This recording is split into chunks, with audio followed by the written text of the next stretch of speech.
Փոս փորողը ինքն է փոսն ընկնում։ Իսկ դու գիտեիր, որ հենց այս խոսքերը Աստվածաշնչից են գալիս։ Եկեք ընթերցենք ժողովող գիրքը 10-րդ գլուխը ամբողջությամբ։ Սատկած ճանճերը գարշահոտ են դարձնում յուղագործի հոտավետ յուղը։ Նույնպես էլ մի փոքր անմտություն ավելի ծանր է, քան իմաստությունն ու փառքը։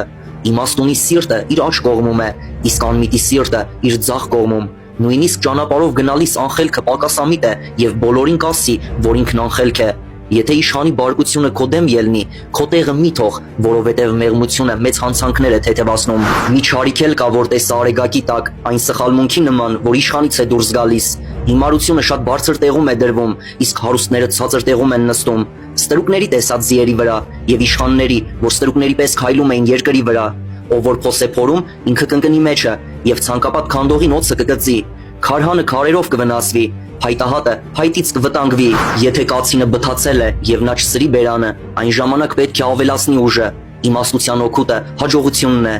Եթե օծը խայթի միջև թողել է, ուրեմն թովիչը օգուտ չունի։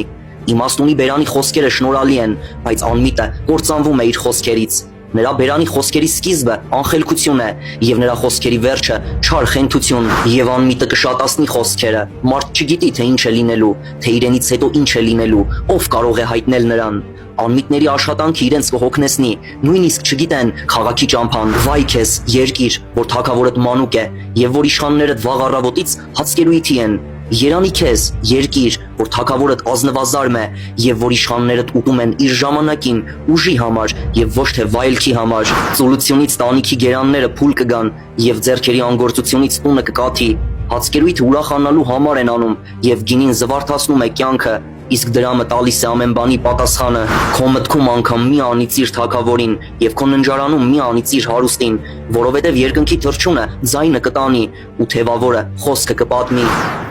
Կուզենայի ձեզ համար ընթերցել ժողովող 6-րդ գլուխը ամբողջությամբ։ Մի չարիք կա, որ տեսել եմ արեգակի տակ, եւ դա ծանր է մարդկանց համար։ Աստված մի մարդու հարստություն, ունեցվածք եւ պատիվ է տալիս, այնպես, որ իր հոգու ցանկացած բաներից ոչ մի պակասություն չունենա։ Բայց Աստված նրան իշխանություն չի տալիս դրանցից ճաշակելու, այլ մի օտար մարդ է ուտում այն։ Սա ունայնություն է եւ դառը չարիք։ Եթե մի մարդ 100 որդի ծնի եւ շատ տարիներ ապրի, եւ նրա տարիների օրերը բազմաթիվ լինեն, ու նրա անձը չկշտանա բարիքից, եւ նա թաղում էլ չունենա, ես ասում եմ, որ վիժվածը նրանից լավ է, որովհետեւ նա ունայնությամբ է գալիս եւ խավարով գնում, ու խավարով է ծածկվում նրա անունը։ Արեգակին չի տեսել եւ ոչինչ չի իմացել, նա այդ մարդուց հանգիստ կլինի։ Եվ ահա, եթե նա կրկնակի 1000 տարի էլ ապրի եւ մի բարիք չտեսնի, չէ որ բոլորն էլ նույն տեղն են գնում։ Մարդու ամբողջ աշխատանքը իր բերանի համար է, սակայն նրա ախորժակը չի հագենում, որովհետեւ իմաստունը ինչ առավելություն ունի անմիտից։ Ինչ գերազանցություն ապրողների մեջ ապրել իմացող աղքատը, աչքերի տեսնելն ավելի լավ է,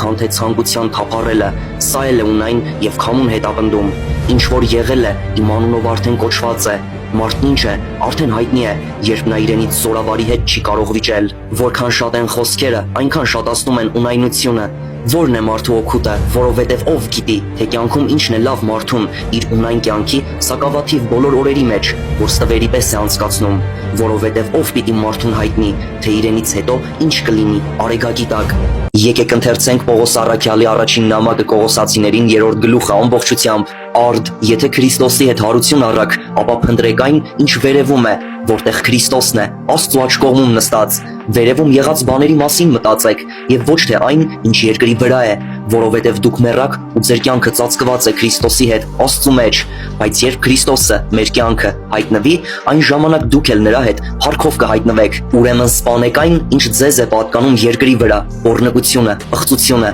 կիրքը, չարցանկությունն ու ագահությունը, որ կռապաշտություն է, որոնց պատճառով Աստծու բարկությունը գալիս է անհնազանդության որդիների վրա։ Դուք էլ մի ժամանակ ընթանում էիք դրանց մեջ, երբ ապրում էիք դրանցով, բայց հիմա դուք էլ դենն եք այդ ամենը՝ բարկությունը, զայրույթը, չարությունը, հայհոյությունը, ամոթալի խոսքերը ձեր բերանից։ Մի ստեք միմյանց, հանեք ձեր վրայից հին մարդուն իր գործերով հանդերձ եւ նորը հագեք, որ գիտությամբ նորոգված է ըստ իր արարչի պատկերի։ Այստեղ չկա ոչ հույն եւ ոչ հրյա, ոչ թլպատություն եւ ոչ անթլպատություն, բարբարոս, սկյուտացի, ծառա, ազատ, այլ Քրիստոսն է ամենը եւ ամեն ինչի մեջ։ Ուրեմն, ինչպես Աստծու ընտրյալներ, սրբեր ու սիրելիներ, հագեք գութ, ողորմություն, քաղցրություն, խոնարհություն, հեզություն, համբերատարություն, միմյանց հանդուրժելով ու ներելով, եթե մեկը մյուսի դեմ տրտունջ ունենա, ինչպես Տերը ձեզ ներեց, այնպես էլ դուք, եւ այս ամենի վրա սերը հագեք, որ կատարելության կապն է։ Եվ Քրիստոսի խաղաղությունը թող իշխի ձեր սրտերում, որի մեջ եւ կանչվեցիք մեկ մարմնով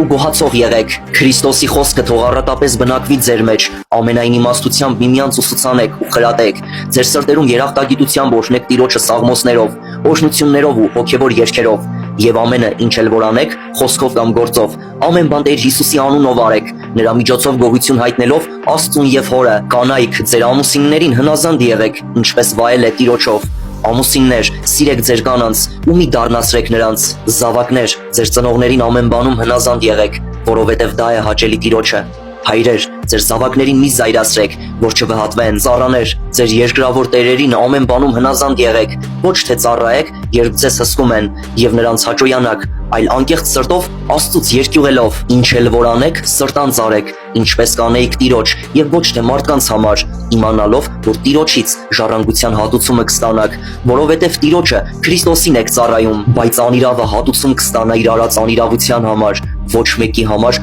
աչառություն չկա։